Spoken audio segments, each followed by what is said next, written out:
Okay, hello, everyone. My name is Diamond Rivera of the Live Discussions with Diamond podcast.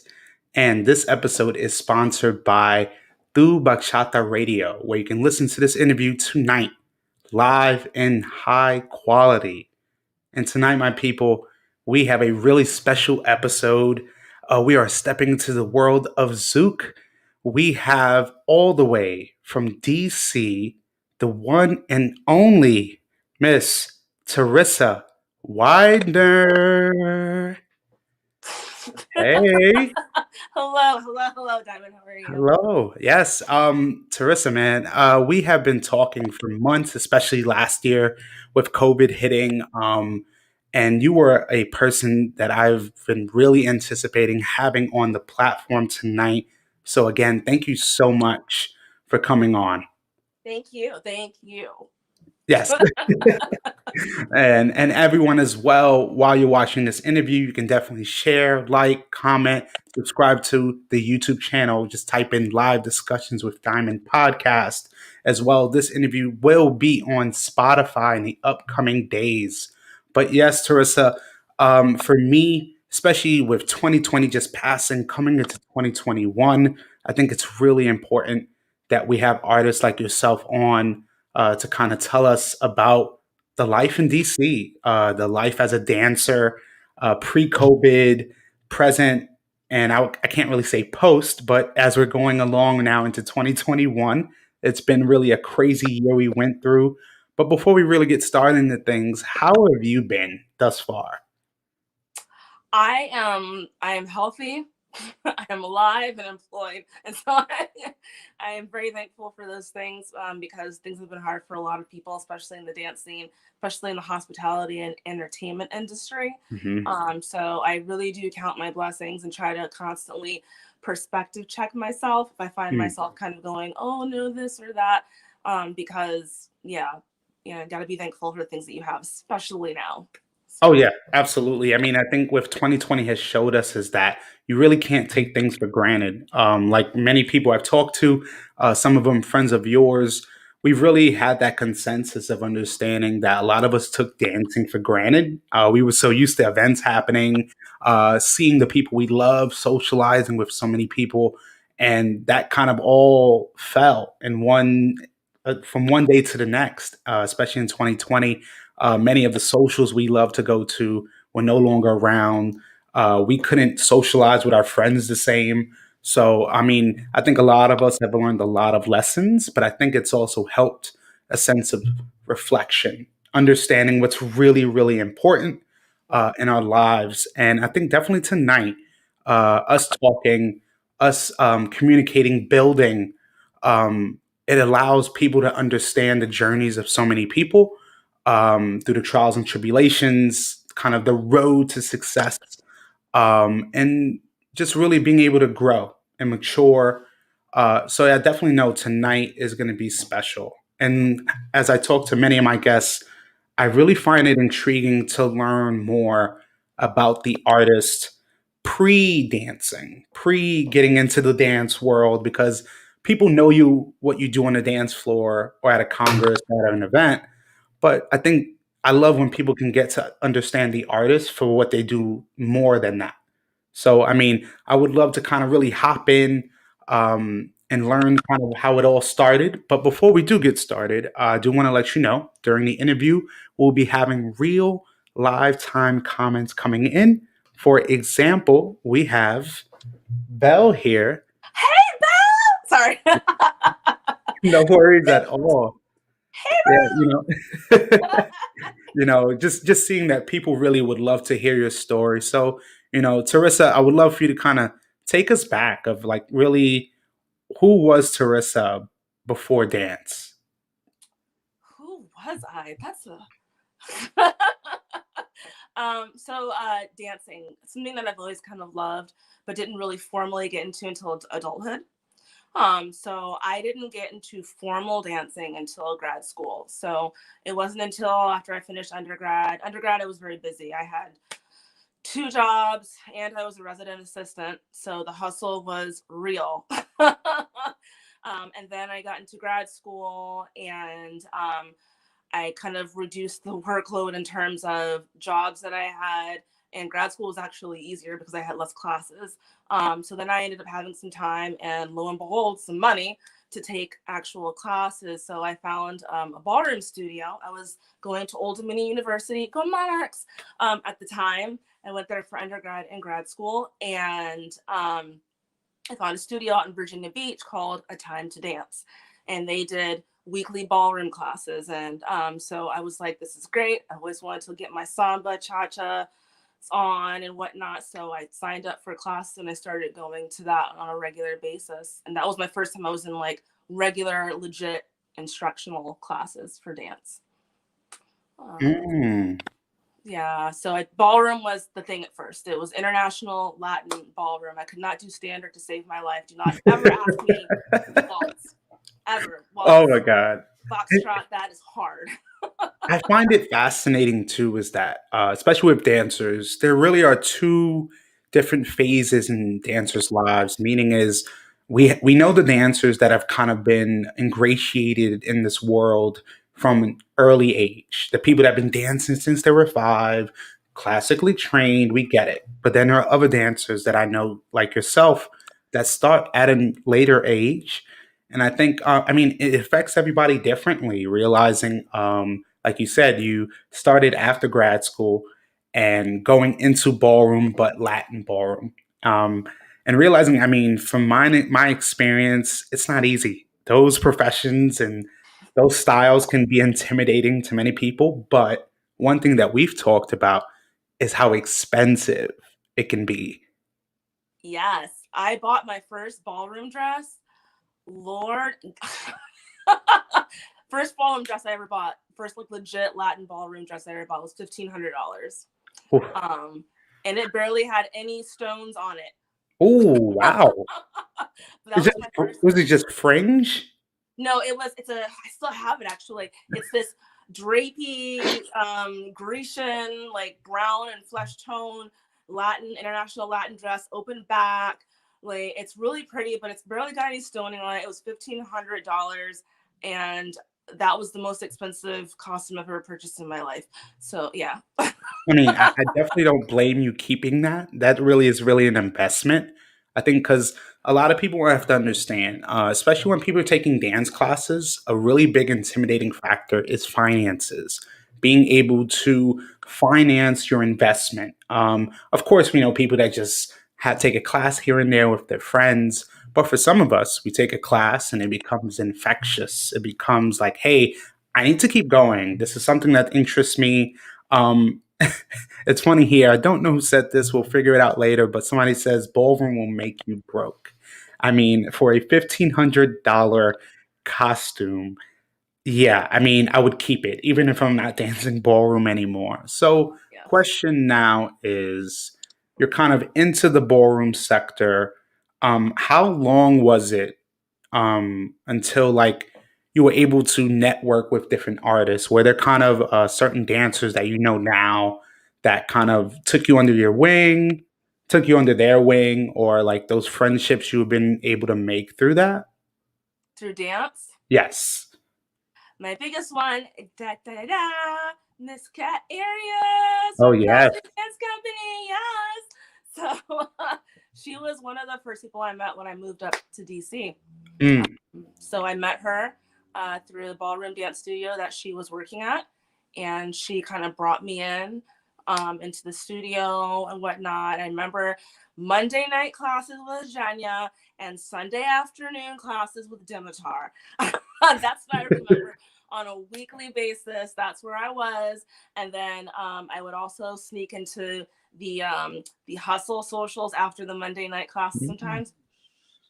I do like hustle. I was born in the Okay. wrong era. I'm fully convinced about that. Mm. So you feel like you're more of that 70s vibe. Okay. Hustle is Okay. legit. Oh, it is. I've taken it before. I've taken Latin hustle. I really love it. But I also think too, people have to understand ballroom, hustle, salsa. A lot of those are in conjunction. A lot of the stuff that was created back then is influenced now. I think, especially with turn patterns and etc. So meeting Cat Arias of Ferocity Dance Company, being able to kind of find a sister, as you would say now, someone like family. When you're dancing ballroom and everything, and we realized too in DC was really, really prevalent with salsa. If many people didn't know, DC, I would say from the mid 2000s and kind of going forward, salsa was a dominating force there. I mean, as we also talk privately, which we'll get into later about bachata, kind of at one point, if people didn't realize there were moments where bachata was, as you said, a bathroom break songs. You go to a social, you'd be lucky if you hear one or two bachatas, and more than likely it's going to be Romeo Santos or maybe an old school Raulino Rodriguez. So yeah, people, if you didn't realize, bachata has really been hitting, I would say 2014, 2015 in the States really. But question is then, your dancing ballroom, when did you kind of find this salsa world, this kind of industry? So I was doing mostly ballroom, and then salsa was something that I really liked to do. I want to just clarify up front that I was doing salsa on one, not Mm. two. I started learning. Yeah, I feel offended. I'm sorry to the New York dancers, but I started learning on salsa on two, which is awesome. I actually was on the Yamule DC team for a hot minute, and which was terrifying. But yeah, I started doing salsa on one, and one of the local organizers, David Norton, was doing events called Flava Fridays and whatnot, and so I would go to those salsa socials, and those were so much fun. Those were so much fun. I'd leave sweating and having a great time. So salsa on one came to me a lot more naturally. I tried learning on two, and now I'm very like confused sometimes. I'll be like 1, 2, 3, 5, 6, 7, 1, 2, 3, 5, 6. No. So I should have just stuck with on one. Oh man, and I love that topic because I think a lot of people don't understand there are different styles of salsa. The ones that really are talked about a lot are really on one, on two, and especially people from New York were kind of a more of an on two Eddie Torres style. But also, people have to realize on one is really big, especially West Coast, but places like DC, it's different. Especially, I think with ballroom, that timing also comes into effect of how you're doing your ballroom. So, do you remember kind of your first salsa event you came to and what that experience was like? First Congress. Yeah. Congress, event, social. I'm pretty sure it was one of Earl's parties. Like Okay. I'm 95% sure it was one of Earl's parties, like Resolution Jam. Mhm. Actually, I remember I went to one of his parties. One of the white party was one a big one that I Mhm. went to and whatnot. So yeah, it was definitely one of Earl's parties that I got my first exposure before I went to like Congress level. So Mm, gotcha. So then you're going from the Latin ballroom into kind of the salsa street style, but realizing too, especially in DC, Earl Rush, a man I've known for many years. I performed for him 2009 in Mexico when he did like an all-star weekend. Um, him and people like Kelvin Harris and many other promoters really showed me how far this industry could go in terms of promotion, in terms of just like community outreach. mm, Just the amount that the videos and photos of hundreds of people coming to these events, and not just from DC, all over. Because Philly, New York, Florida. I mean, that was just for like the parties. That wasn't even like for a Congress. That yeah, was for like Resolution Jam or something like that. and one thing I loved was that, especially with DC, I noticed from the early years is that they really focus on also bringing artists outside of the DMV area, Hmm. which helped also promotions. So you're like you said, Earl was kind of the first events you were going to were from Earl's. So my question now is, you're going into the scene really. You go to parties here and there. Um, and we know you, of course, now really as a Zouk dancer. Was the transition kind of gradual? Was there a moment when like you saw someone dancing Zouk and was like, "Hey, I want to learn this"? There was a moment. So it's funny. I was first exposed back to Zouk in 2014, and when I first saw it, please don't hate me, Zouk people. When I first saw it, I did not like Zouk. I did not like it. I didn't like it because I couldn't get a grasp on the count. I just couldn't. I had a really hard time understanding what the count was, and I still struggle with that with West Coast swing, which is why I haven't really gone into West Coast swing, because I can't grasp what the count and the measure is, and I couldn't get it when I first looked at Zouk. I was like, 1, 2, 5, because I was so used to counts and salsa 1, 2, 3, 5, 6, 7, bachata 1, 2, 3 tap. I could see it, Yeah. so I could grasp it, so I could understand it. But the thing with Zouk, and I didn't know this, but when I first saw it, what I first saw was Lamba Zouk, which I think is amazing, now too. But when I first was exposed to was Lamba Zouk, and so what I really like, and what you see predominantly on the Congress circuits, is Hmm. Rio style Zouk. So it's a slightly different count, kind of like the on one versus on two, boom chick chick versus chick chick boom. So Mm. so a slightly different count, different characteristics and movements. But I prefer the Rio style Zouk. And I remember it was a video I saw on YouTube of a very famous dancer named Bruno Gallardo, Hmm. and he was dancing with his then partner at the time, Eglantine, and they were dancing to hip hop. And I was like, it's like that emoji. Oh yeah. I was like, I didn't know you could dance Zouk to hip hop. What is this? I want to learn that. And that's when I was like, okay, I want to like legit get this. So Man, and also here we have Mr. Harvey Broussard saying, "Thank you in advance for making the distinction between Zouk, French Canadian music and dance, and Brazilian Zouk." I mean, and I love that you said you really just you separated and you categorized, because I think with styles of dance, what happens is a lot of times when the styles become mainstream, whether it's sensual bachata, whether it's Colombian salsa, certain styles can go in the mainstream and people just say, okay, this is what it is, you know? And I love that, like you said, the honesty of when you first saw it, it wasn't really that appealing to you. But I guess I'm assuming it um, kind of reeled you in a it sense. did, and I will tell you, a lot of people say the same thing. The thing that gets them is the music. The Mm, music is so rhythmic and infectious, that boom chick chick great boom film. chick chick. Like that's what the first thing. Because Earl was like, I love ghetto Zouk. I just love it. And that's what gets a lot of people is the music. The music is legit. Like you can listen to it and just be like jamming out to it in your car, like even if you're not zooking. Yeah. So No, and something you said is really important, because I also think it factors into the overall rapid success of bachata was introducing English style songs into these styles. Because I think what helped was, for example, like you said, you see people dancing Zouk to an English song that you may like. That right there can be that light bulb, like, wow, I yeah, didn't know you could do that. Let me learn more. When it came to bachata, that was definitely something, because the remixes, I think, really helped people globally understand it. People who weren't Latino or Latina or Latinx, and realizing that with dance, it's a global thing. People are able to interpret it the way they want to.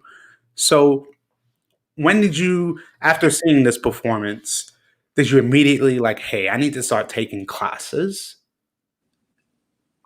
I immediately was just like, first I watched more videos. I was like, this is amazing. I've never seen this style done. And it wasn't even just that it was to hip hop, it was the musicality.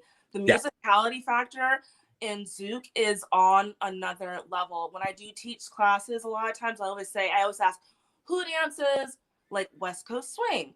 Yeah. Because I always explain it as Zouk has a very elastic musicality to it. And Yeah. that's that you can dance it to a number of different kinds of music, even acoustic. But I always tell people, like, your homework is when you get in the car and you turn on the radio, I want you to listen and try to find the boom chick chick in the song. A Mm. lot of reggaeton music is very what we call zookable. It's just a little too fast for the most part. But a lot of reggaeton is that doom, boom, chick, chick. It's just a little too fast. So you slow it down and it's perfect. So Mm. so there's actual like Zouk remixes that are done by like your popular DJs like DJ Kaka and whatnot, Yeah. and you have music that's zookable, which Yeah. means you can zook to it, but it may not necessarily be a zook song. Got you. And also to realizing, a question I have is you're learning or your eye is caught on by these performances. You start taking classes. Did you realize or was there really a big community of Zouk dancers compared to like the salsa dancers that we had? Oh no, even to this day, zouk is still very tiny compared to its Mm. counterparts of salsa and bachata. I think the maybe the closest in size is kizomba, at least in this country. But if you go to Europe, kizomba is ridiculously Oh huge. yeah. Like in France, I went to Paris. I've only been a handful of times. The last time I went to a couple of kizomba socials. I mean, you see these big famous people, they're at these socials. Yeah. And so everybody is amazing. It's like I could hire any of you guys here to teach at a congress. My God. So yeah, it's legit. It depends on what part of the world you go to, but Kizomba is actually bigger in some parts than Mm. Zouk. So I mean, even we have my boy Carlos here that we know saying Zouk Carlos. India coming soon. I mean, I don't know about that. I mean, I say this, it can work. I mean, I've seen a lot of things work. When I heard Mario, Let Me Love You, and I seen people dancing Zouk to it, I was like, whoa, I like this. I like the way this feels. It doesn't feel forced, but it's also with the right couple. Because we know doesn't matter what style there is. When you have a social events, you see people that know what they're doing, and you also see people that do not know what they're doing. And when you're dancing now, Zook, was it kind of all right? I'm getting really into this. I'm gonna put kind of the other things I learned to the back. Was it like you kind of went full speed ahead on that? There probably was a time where I invested a little bit more energy into Zouk just because I wanted to teach it. And I didn't really know it well enough to teach it. So I did have to Mm, go to like legit trainings and whatnot. So I've actually been to a couple of trainings with like Henry and Jessica mm, and whatnot. They're amazing instructors, by the way. Shout out to Zen Zook. mm, But yeah, so there was a time where I probably did invest a little bit more time into going to Zook events and learning Zook and getting into Zook just because like not only did I love it, but then at that point I had a business stake in it, running an event and whatnot. And I didn't want to be an instructor that didn't know what I was talking about, thank you. regardless of whether the fact I was teaching, fresh off the bachata boat beginners, Yeah. or whatnot that were coming into Zouk. I just didn't want to. I don't feel comfortable being like, oh, I don't know, like which foot goes forward first. What's the rhythm I'm talking about Mhm. here? Hey, like when I'm teaching lateral, I have to know the lead and the follow. So it's doubly on me to know both because I teach by myself. So I have to know Mm. both and not confuse myself in the process. Wow. I mean, just the way you say it, it can seem so complex because people have to understand when you have these dance events, congresses, or even classes. A lot of times people are partnered up, male, male, female, whatever you choose to identify, and realizing it's people like yourself, kind of in that solo role, having to learn, lead, and follow. But even what you're talking about of what you're learning and realizing, and we've had this talk of, we've seen over the years, there's so many more new teachers, but a lot of them don't, in my honest opinion, because I've seen it, a lot of them don't know what they're doing. And I think it also does a disservice to the community because people are paying their money to learn, and then they really are just learning steps, but they're learning why they're doing these steps, why you're using weight transfers, why it's important, especially whatever style you're dancing with. When you have a partner, it's about the comfortability. It's not about how fast you can turn someone. Even people like Carlos here saying some Hennessy and you can dance Zouk to anything. I mean, I'm not gonna lie, I think that is a true statement for some people who do drink. But I mean, for me, I would say my introduction to Zouk, I saw really great dances. Then I saw people that really didn't know what they were doing. And I think too, what happens is in any type. Sorry, are you able to hear me? Yeah, okay, yeah. All right, sorry. Sorry, I had came out. But I think what happens is new dancers that come into a scene like this, it can seem, you can have that great dance that makes you want more, but you can also have a dance that makes you not want to come back. So a question that I have is, while you're getting into this kind of Zouk scene, you're doing your trainings, what were those experiences like of dancing Zouk in DC? Of dancing Zouk in DC.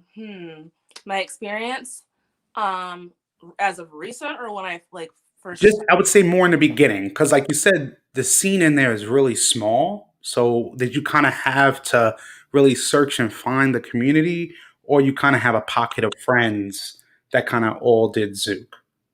When I first started, the Zouk community here in DC was a lot smaller than what it is now.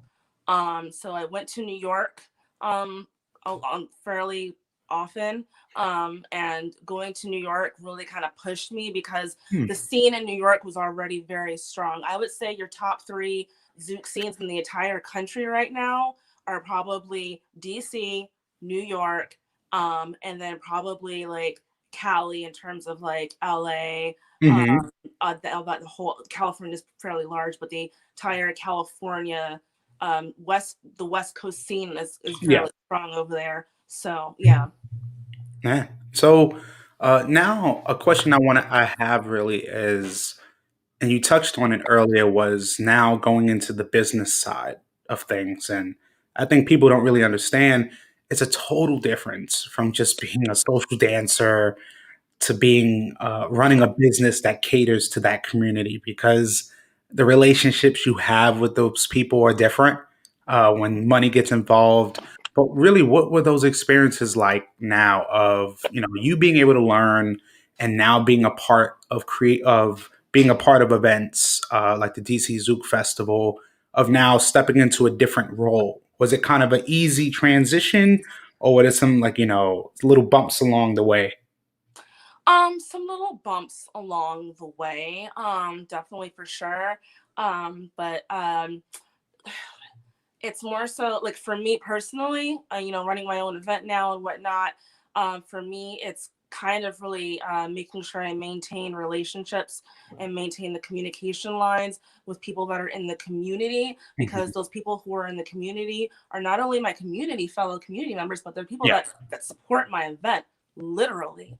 Mhm. So it's on me to make sure that I keep good relations with them, and I make sure that I have lines of communication open with them to make sure that they're feeling good about what they're paying their money to come to, and Yeah. I'm giving them what they want and what they need. And so I want to make sure that I'm constantly getting the feedback, Mhm. good or bad, hey, whatever, it's cool, that I get, and I hear what I need to know as a business owner. If Mhm. there's issues with safety in the community, Yeah. if there's issues with, hey, I don't like this hotel, maybe we can go to a different one next Yeah. year. Cause I have to, if I don't know these things, that's one thing I really want to just like say right now while I have the Mhm. floor. Organizers, a lot of events are run by one or two people. So it's one or two people. So we can't know everything. It's impossible. Yeah. So tell us if something is wrong. Tell us if you want to see an improvement. I did a survey last year for the attendees. And thank you for everyone who filled that out. It was very, very helpful information, because we don't always know what the attendees want, and Mm. some of the things that they say are legit and have impact, and definitely for me at least weigh in on how I do what I do. Oh, yeah. I mean, and I love that you say that, because it shows that you actually care about the people, because evidently without the people you won't have a successful event. And I think a lot of organizers, owners realize one notion is most events you'll know the success rate between 1 and 3 years. Around the first year, you're probably gonna, if you'll be lucky to break even. Most of the time, you're gonna um, owe money or lose money.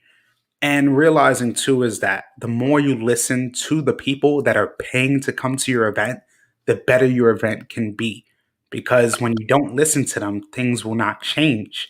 Like you said, I know what it feels like of, hey, this event was in this hotel. No, I didn't really like it that much. Everything when it was going around, cool. Let's change to a different hotel because the more you cater to the people, the more the people will receive your event in the best way possible. Mhm. And also, Carlos Hill says, Zookers are so welcoming to new people and so nice. Got me dancing on my first Zook event and just enjoying the vibe from the side too. That's something I definitely want to touch on asking you because you having the experience of being in the Latin ballroom scene, going to kind of the salsa scene, and now stepping into Zouk, did you feel like there are different vibes and atmospheres within those styles? Yes, honey. For sure. The Zookers, people refer lightheartedly to them as the hippies of the dance scene. They're very like, they're not like they don't definitely don't dress up like the salseros and the bachateros. You will not see people coming downstairs to the socials in suits and bow ties. That's You're not going to see that at a Zouk event. No, people will do themes, and they definitely do the themes and everything. But it definitely is a different vibe. Zouk is a little bit more like free flowing and open and whatnot. I think that's why some people like it. It's a little bit more relaxed than you would probably see like at a salsa, like a hardcore salsa congress or a hardcore bachata congress. You won't see people dressed up a lot. So it's more relaxed. People are definitely there for like the connection. Hmm. I always say the magic happens when you walk in the ballroom, probably between like 1 and like 5 a.m. That's when everyone's just kind of like in this like Zouk flow. And it's the craziest thing. Like there'll be certain songs where they'll be like Hmm. drop and you see everybody kind of like do like they're all like do this head movement thing or something like that. It's the coolest but the craziest thing because it's like this energy flow. Like it's almost like a high. People call it like a dance high. So yeah. Man, I mean, I definitely agree because especially on the visual side, seeing events, successful events like Interfusion, something I saw, that right there was an experience. I wasn't able to go, but to see the visuals and what they did to cater to the artists and not just focusing on taking instructors, doing some steps, and that's a workshop. I saw meditation workshops, you saw body movement, everything. And those are events I would love to go to in the future because I think they help dancers become more well rounded, but also helps them understand themselves and their bodies. Because I think in all styles, but especially in Zouk, is you have to understand how to hold the partner. You can't just allow them to do everything. Or, yeah, I definitely understand because as a videographer, like I tell everyone, there is visuals that I post and the ones that I don't. And you know, I've seen many follows tell me after a dance they kind of feel like they sprained their neck. They feel like the leader was too strong. I think that's a big issue. But something also I really wanted to bring up, and for months, especially in 2020, we've talked about it. We've commented on different posts about it, and it's the object of race within the dance community. And meaning is yourself, we've talked, and I've also told you that I've had those experiences of being in a dance community that I just want to be involved in and have a great time. But I also am subject to questions, curious questions. I mean, nothing is more annoying than going to an event, dancing with people, and the first question is not even what's your name, it's where are you from? Where are you from? I mean, I No, don't where know are if you you want to kind from? of expound on that, like your experience. Have you had those type of incidents happening? It's funny when I first when I first got into bachata, I was going to a lot of Latin clubs, like straight up Latin clubs. Like for people who are here locally, it'd be like Bravo Bravo, Rio Cantina. And I would, depending on how my hair was that that week or that month, it would be, "Are you Dominican?" Or or they would just assume and just start speaking to me or whatever. And so I got that, which I never really felt offended over. I was just like, oh, okay, that's cool. No, I just dance bachata because I'm on a bachata team. but, but no, I'm not. Where are you from? Virginia. Mhm, Where are you from? Virginia. I'm not Dominican. I'm not Hispanic in any way, shape, or form, but I do definitely embrace and respect, bachata and the culture around it. mhm. But yeah, No, no, yeah, that absolutely. happens a lot. Yeah, I mean, these topics we talk about, it happens in every city. It happens. I think more people should understand, just appreciate the art form, appreciate the dance, realizing that this type of style of dance or dance in general is about diversity. People from all walks of life love to dance, get involved in it, and I think more people should just appreciate that than questioning the validity or why you're doing it or what nationality are you. I really don't think that should matter, but even in 2021, we still get those type of questions. So now my question to you is: you're dancing in Zouk. Besides, like you said, Henry and Jessica, um, what other people you would consider, or if you considered, kind of artists that you kind of idolize, people that like, man, I can't wait to see them perform. Cadu and Larissa, no doubt. Mm, And I can say that not only from like the performer side, but from working with them as like hired artists at my event. Um, they have been some of the most professional and easy artists to work with, especially to be at that extremely high level that they are. Um, Without a doubt. And they're good instructors. Like I said, very professional. They show up for their classes, whether they have a 9 a.m. class or a 5 p.m. class, they're there. So Kaju and Larissa for sure. Yeah. gotcha. I mean, for me, I think, and I love asking this next question, is really what is it like when from just seeing the people you idolize, now you're at an event and you're actually dancing with them? What is that feeling like for you? Terrifying. No, let me tell you what happened one time. Like, Hmm. so I was at, oh man, what was it? I think it was one of the anniversaries for Ferocity. And I don't know, I guess I didn't see the line of girls, or I don't know, but Danielle and Desiree were in it. So, this was like a hot minute ago because this Oh is like yeah. COVID and visas and all that. But I just was like, Daniel was dancing. He finished another gun. I was like, whoop. I went and started dancing. Oh, you're a And I line went and setter. started dancing with him. But yeah, I think it was a moment of YOLO. And I just went and did it. And it was scary at first, but Yeah. he was actually really cool, really nice, and it ended up being a super fun dance. So what's some advice for follows who kind of want to dance with their idols? What is some advice you would give them when those things first happen? Breathe. Um, um, One thing is to don't get too enthralled with, oh my god, is there a camera near me? Oh my god, is someone taking a picture of me dancing with them or whatnot? If you don't feel comfortable dancing with them and like the videographers around or the camera or the photographers around, then wait. Just wait. I always say Sunday nights are my favorite nights of any of the congresses. For me, it's Sunday is like the most chillax night. It's the least stressful night, and it's Mhm. probably your best chance, aside from like a pre-party, if they're there for the pre-party, to get to dance with them and have it not be this. Like Saturday is like the high peak night at most events, so Saturday is probably going to be your most challenging and most nerve-wracking night to try to dance with a famous dancer, if you will. But Sunday nights are pretty chill, or the pre-parties are pretty usually your best bet.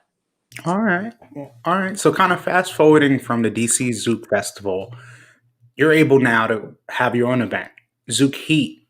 So I'd love to kind of understand how that came into fruition.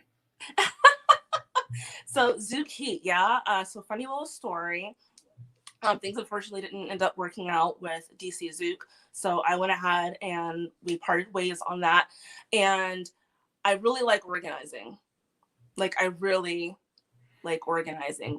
I would love to be a professional event organizer, but I like my 401k and my health insurance and my life insurance. So I'm going to stay at my federal job till I can retire.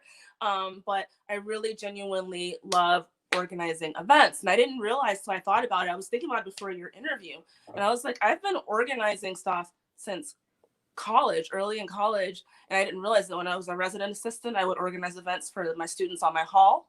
When Hmm. I was a graduate in graduate school, I was a graduate assistant for our multicultural student services office, and I would organize events for that office for the university. Hmm.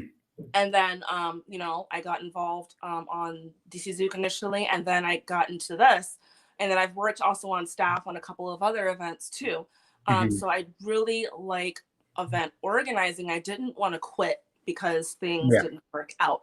I genuinely, at first I was like, you know what, I'm just gonna peace out and just, I'm good, whatever. And then I was like, no, just like an internal conversation I had with myself. Yeah. No, just do it. So literally, I looked at the calendar and I said, where is there a month where there's no major Zouk events? So I don't step on anybody's toes because I'm not like that. So I don't step on anybody's toes. And I was like, boom, April. And Yeah. so I said, okay. And I reached out to a few artists. I said, are you guys all available on this weekend? No. How about this weekend? No. How about this weekend? Yes. Okay, great. Then I had to think of, what am I going to call this event? Mm. So I got down to two names. Yeah. So it was going to be Zouk Love or Zouk Heat. And when I thought about Zouk Love, all I could think of was like pink hearts and just pink. And I didn't want to be trivialized, especially being a female. Mm. I didn't want people to be like, oh, her cute little pink heart event. Like Oh. I didn't want that. So I was like, we're gonna go with Zouk Heat. Okay. So then I had a name and I just thought fire, flames. And I reached out to a designer and I said, I have this concept. Can you create a logo for me? And that is where this came from. Mm. Okay. And I also, mean, I thought about like branding, branching mhm. off. So Zouk Heat is the festival, and then I have sometimes I'll bring an artist. Yeah. Before the world ended, I would bring an artist, and so I would call those weekends like Zouk Inferno, and I would feature an artist, Carlos and Fernanda, Yeah. Evo, or whoever. So I wanted to really make sure I could brand it, and everything was relational back to the festival. So Zouk Heat ended up working out the best.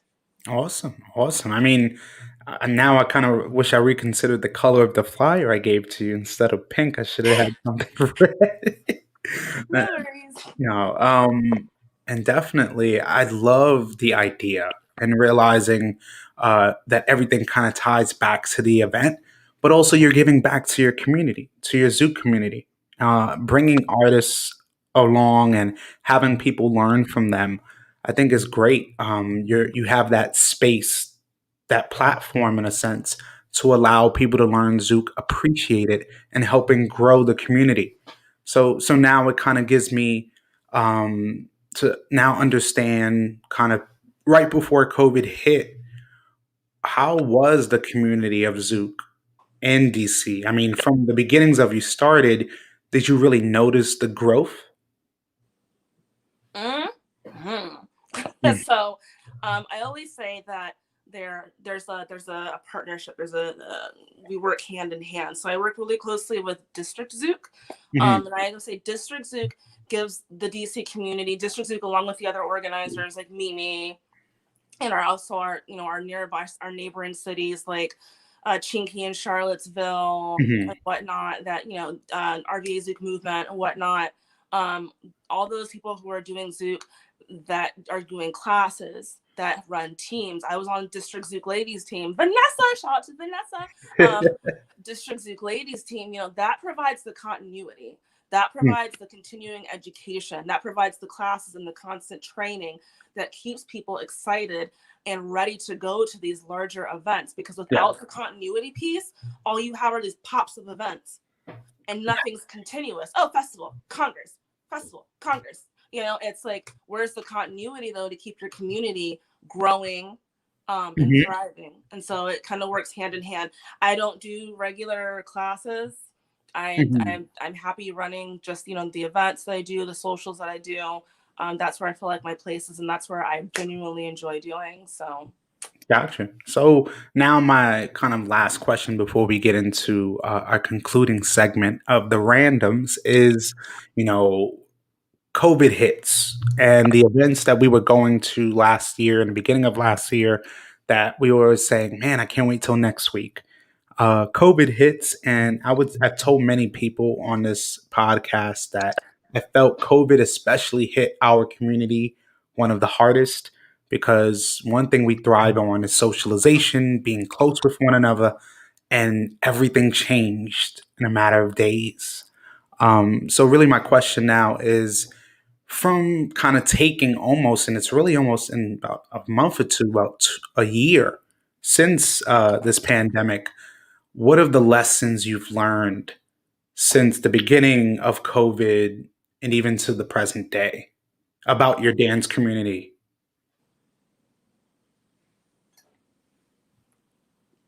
Oh man. About my community. So let's talk about that. Yeah. Yeah. So one thing that I've learned about the community here is that a lot of people, they really treasure and really value dance. Yeah. And so a lot of us, I think, became a little bit disillusioned when dance went away because the connections that we thought we had, the friendships that we thought we had from the regular interaction that we were getting from weekly socials, from going to congresses on a regular basis, from seeing each other on the regular, those kind of went away. And so these connections that we thought we had really weren't there. And I've talked to a couple people who've been like, yeah, I haven't really heard from anybody. I haven't really talked to anybody. It feels kind of weird because I would see these people every week and I would Yeah. talk to people, and it's like, where was it? Just dance? Was it just friendship? Was it just, hey, the fact that I see you on a regular basis? So I think some people became disillusioned because of that, Hmm. um, and whatnot. And that's not a pleasant feeling to feel for a lot of people. So I think that was kind of something a lot of people went through. And if you were heavily involved in dance as a performer, as an instructor, that's something that you genuinely got joy out of. And Hmm. now you didn't have that, and you didn't have an outlet to then put that energy into. You may have felt a little stuck. Like, what do I do? Like, what do I do now? Like, that was my thing. That was what I did. That's what I loved and Yeah. enjoyed doing. And so I think that probably one of the biggest lessons, at least, and for me, that I've learned is that, don't put all your eggs in one basket. So if you have a skill set, something that you're great at, we have some amazing photographers, Carlos, Oh yeah. amazing videographers, Sean, and we have some amazing people in our community Hmm. that are still running things responsibly and safely and whatnot. Um, you know, they've had to kind of adapt, and sometimes it's not been so comfortable, Yeah. convenient, or inexpensive to adapt. So those are some very challenging things to have to go through. Because dance was literally ripped out from us from underneath our feet. It wasn't a gradual thing. It was like, rip the band-aid off, and it's Yeah. like, so. Yeah. And at least I would say, kind of to add on, one more question really is, what do you see as the future of the dance community in general? I would even just say just DC, but also abroad in the States. Like you said, you've had the opportunity to travel to different places because of dance. So I would say, it's hard to even say post pandemic because we're still in it. Yeah, What do you really see as the future of the dance community? the future of the dance community, that's a loaded one. Yeah. Um, I've talked to I've spoken to a few other Zouk organizers, and we've all kind of expressed this concern that what if people don't even come back to dance after a while? I mean, COVID really gave you the time to reflect and go, do I really need this? Even like small things, like I didn't realize how much, things, how much time and whatnot I was investing in certain things until I stopped because I couldn't go anymore. So then people may be doing that. They may be reflecting. They may be going, I'm going to do something else. I'm going to try something else. And they may find something else to do and not come back to dance. So we may see a downturn in the number of people that come back once things sort of normalize, which when is that going to be? I don't know. I don't know if anybody knows. But We may see a drop in the number of people in the scene when we come back. We may see a regression in skill sets when people come back. I think that's going to be a big one. Have people come back and kind of, because they've been out of it, just like sheer muscle memory, just they're gonna have to kind of like a little regression, especially if they haven't been practicing or they haven't been on a team or on Zoom classes or whatnot. A tiny some regression. So just kind of getting reacclimated, because I think at this point, after nearly a year, we've become acclimated without it. And so we'll have to reacclimate to get back into it, whether it's salsa, bachata, or zouk or whatnot. We'll see how that goes. Yeah. I mean, I definitely love what you said and the honesty in it because, again, we don't know. We can only hope.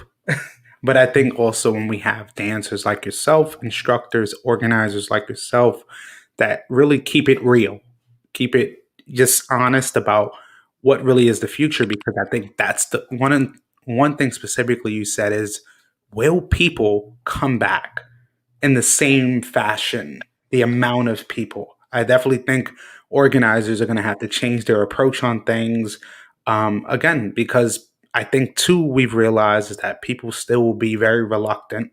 You might have, of course, an enclave of people that still will be supportive, but I don't think it will be the same. I think it will take time. Yeah, it's not even just the in terms of skill sets and regressions of abilities in dance, but also I think that politically, Yeah. socially, we've gone through a lot as a Mhm. country and as a community. And there are some people who have said things, posted things, Oh yeah. done things that have made people go, I don't know. I don't think I'm gonna be dancing with you anymore when we get back.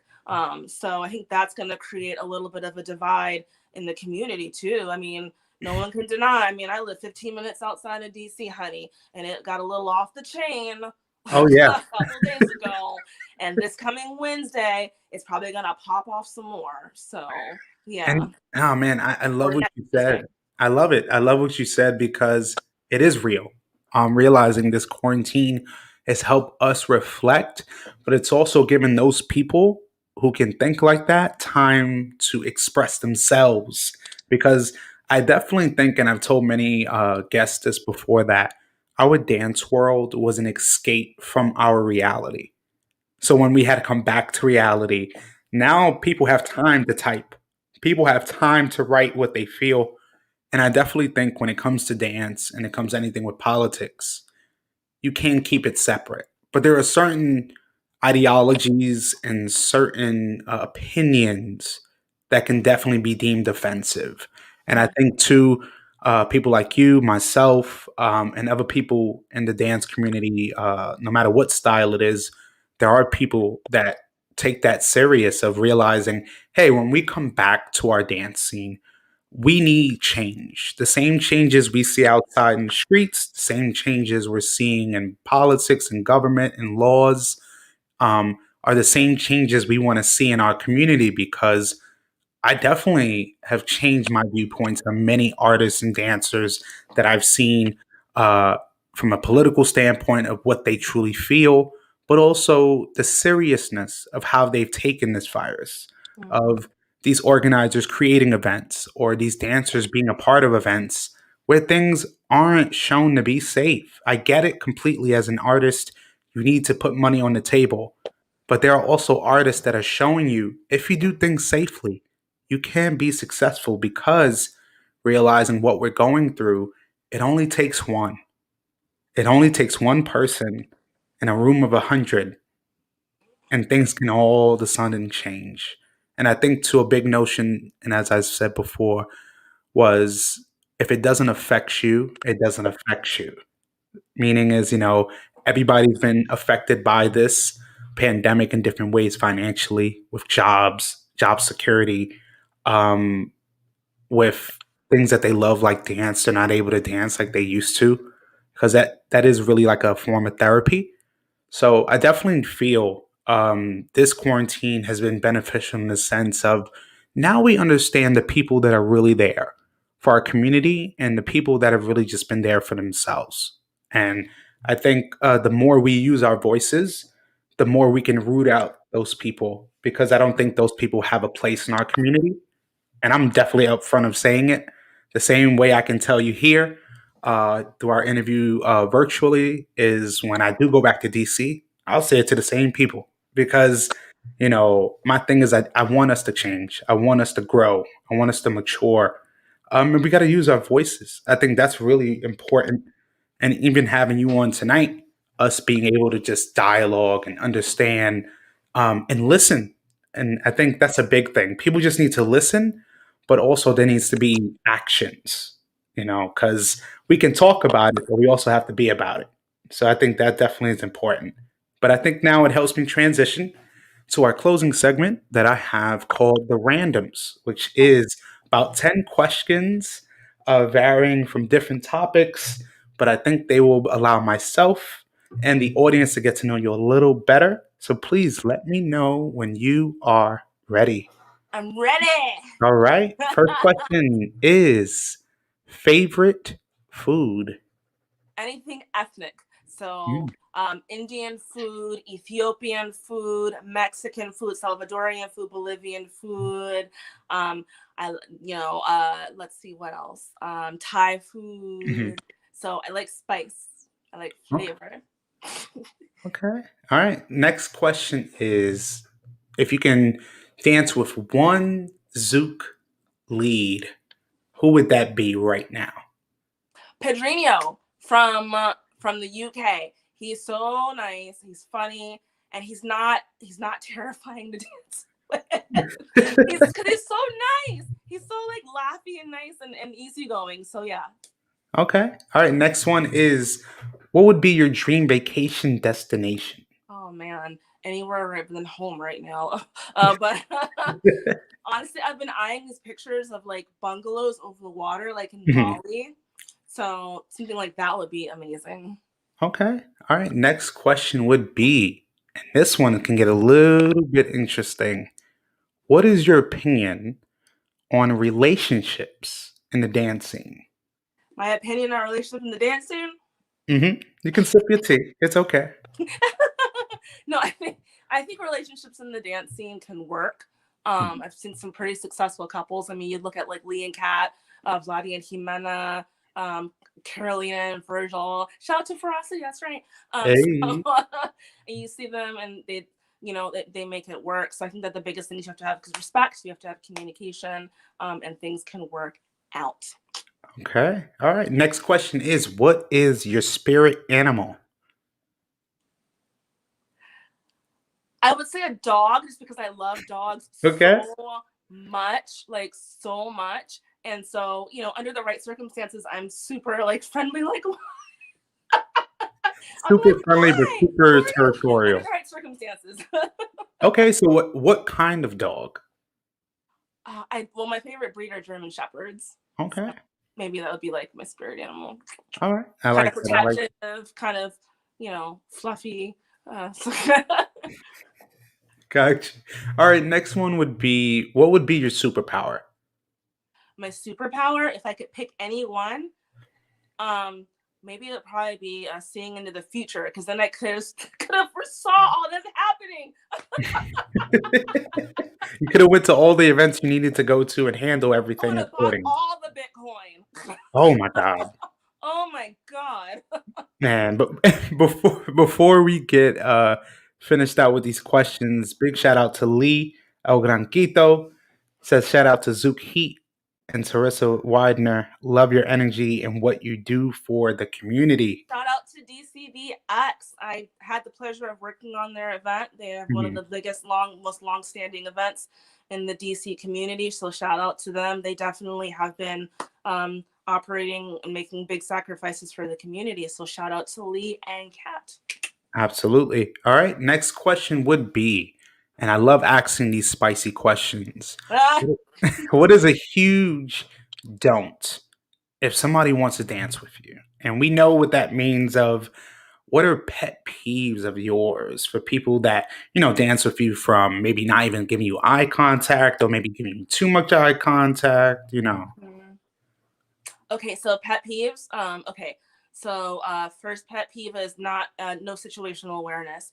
If you're trying to dip me and my head hits someone's booty, which has happened before, or something like that, and these are things that have legit happened before, that is a pet peeve of mine. Let's see what else. Doing tricks that Mhm. you don't understand how to execute, or don't have the space to execute. Um, Same thing there. I've gotten elbowed and Zook before because someone Oh, was doing something and then didn't watch the person next to me right on the side of my head. um, yeah, and please try. Every time you dance off time, an angel loses its wings. So don't dance off time. If you can help it, dance on time, honey. So, but yeah, those are the big things. Just like safety. Safety is okay. the biggest thing, especially for people who are coming into Zouk. Safety, please. Your neck and your back are really important. Really important. All right. I love that answer. All right. Next question is, what are three events that are some of your favorites? Three events that are some of my favorites. Let me think about that one. I mean, there is this one event that happens in April. Oh, okay. No, but seriously, favorite events that I've been to, DCBX is definitely one of them. Absolutely. Baltimore, as you know, Baltimore Dola and Raj, love that event also. Um, and also the Capitol Con, actually the local ones. Like DC is blessed with a lot of events. Yeah. We're blessed to have a lot of events right here in our backyard, which is great because I don't have to get on a plane to go to these amazing events. People have to get on a plane to come to the events in DC, Capitol Congress, Yeah. Earls and Kelvin's, and so many other socials that I've seen. TSR, big one. All right, I like those answers for sure. All right, we are hitting our last two questions. This one here is: what is a special talent that many people wouldn't know you have? A special talent that people don't know that I have. Let me think about that one. Okay, I don't know if it's a talent, more of like an old lady hobby, but I love going to the grocery store and I have my little apps like Ibotta. Oh, you're a couponer. Yeah, yeah. And when I'm not really a couponer, but I'm like, oh, what can I get my cash back on? And then Oh I man, get home, I scan my receipt, and I'm like, yes, yeah. $3 back on Ibotta. Yes. Oh my god. I mean, I respect it because I know the couponers that they will lay hundreds of coupons and have those lines waiting for hours. But hey, who doesn't love a good nice discount? So can't blame me there. All right, you have a talent for finding deals. Yeah, so trying to find deals. Yeah, I'm definitely a TJ Maxx raw shopper. Ooh, oh wow, Ross, you're hitting. Oh wow, you got to go outside of New York to hit a Ross for sure. Oh I no. know. I mean, you got to go outside of New York to hit even like a Wawa. I mean, yeah. Gotta go to Jersey for stuff like that. Oh All right, man. man. So now it brings me to my last question, one of my favorites I love to ask. Call it the island question. And it goes like this. If you were on an island, disclaimer, there is no Wi Fi. What are three things that you would have to have with you? No Wi-Fi. No Wi Fi. What kind of place is this? It's an island. It's a Well, real where the island. hell is that? Sorry.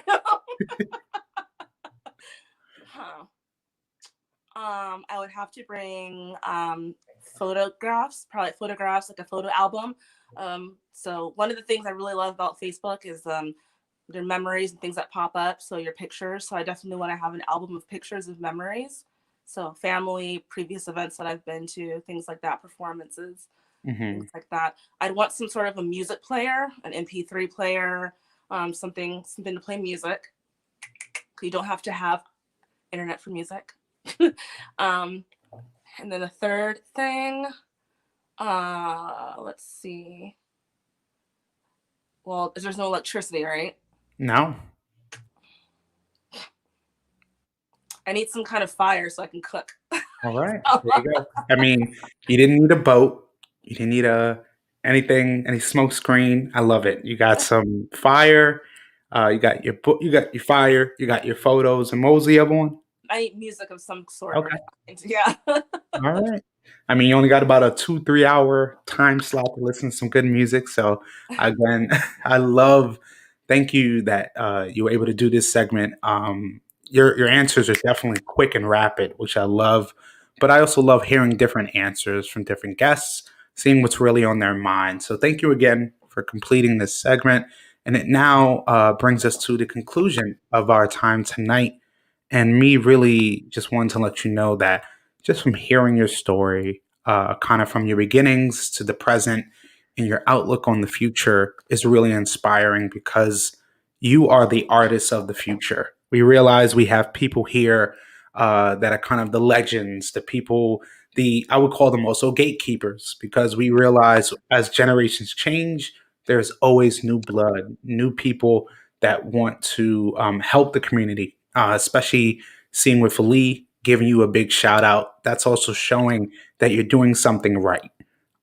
So for me, it's like having you on tonight was really special because I believe you are the future of the DC scene in terms of Zook. And especially when things get to a normal, I know you'll be really, really contributing heavy in your community, but also abroad, giving people the knowledge of Zook and how it can really be fun. So definitely tonight was awesome. And at least before we head out, we have Tiffany Booton here. Tiffany! Yes, Oh, giving some Tiffany's love. fitness goals. Mm. All right, all right. I love that. And at least before we do go, I would love to ask if you had any last words for myself and the audience, but also maybe how they can reach out to you to learn maybe a little bit more about Zook and really about your projects for the future. Yeah, they can reach me through email. It's zookheatdc@gmail.com.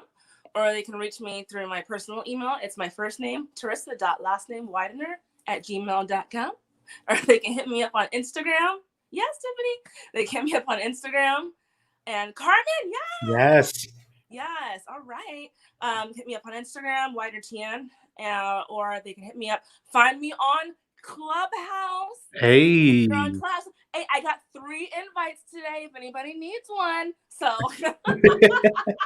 I got 3 invites like an hour ago. So if you need one, message me. I'll hook you up.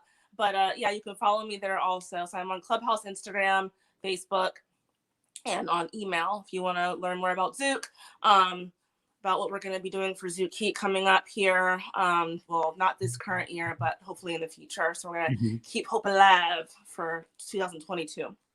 Got you, got you. And also, if you had any really last words for like the people of what do you really just what do you want our dance community really to know, kind of from your heart? From my heart, okay. Um, from my heart, I really want the community to behave more like a community. So when things do start back up, the organizers, the artists and whatnot who have been really trying to make the sacrifices to either shut down or operate responsibly, because the reality is to ask a business owner to be like, hey, just go broke. Hey, just shut down everything that you've worked on for the last few years is not always the most feasible thing to do. And a lot of organizers have taken a really big financial hit, putting these events on hold, stopping doing what they're doing and whatnot. So what I would like the community to do, like legit straight up, is just be like, hey, when things start coming back, support your organizers and your artists that have been taking on the burden to operate responsibly in the midst of COVID. We don't give you guys the gruesome financial details of things that happen when we have to cancel events or whatnot, or cancel classes, or turn people away because we have to, we're putting caps and things like that, or having to purchase PPE, and PPP, purchase equipment and sanitizer and things like that. And the reality is that a lot of these dance events are businesses. Okay, they're Mhm. small businesses, just like the restaurants and the stores and whatnot. They're small businesses that are typically run by 1 or 2 people. So when events do come back, please and thank you very kindly. But when events do start coming back, for those of us that have been making the sacrifices and whatnot, please support us, buy a ticket. And a lot of us, for the most part, price our tickets very fairly. So, don't please don't take the liberty of asking for a free pass or whatnot. If you're able to purchase one, please purchase one.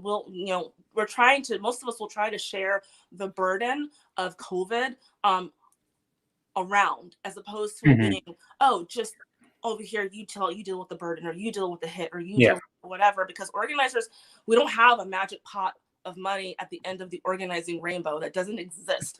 So um so when events do start coming back, when they're able to operate responsibly and safely, support your organizers, support your artists, and as much as you can, so we all as a community can get back to where we were, thriving and dancing and having a good time.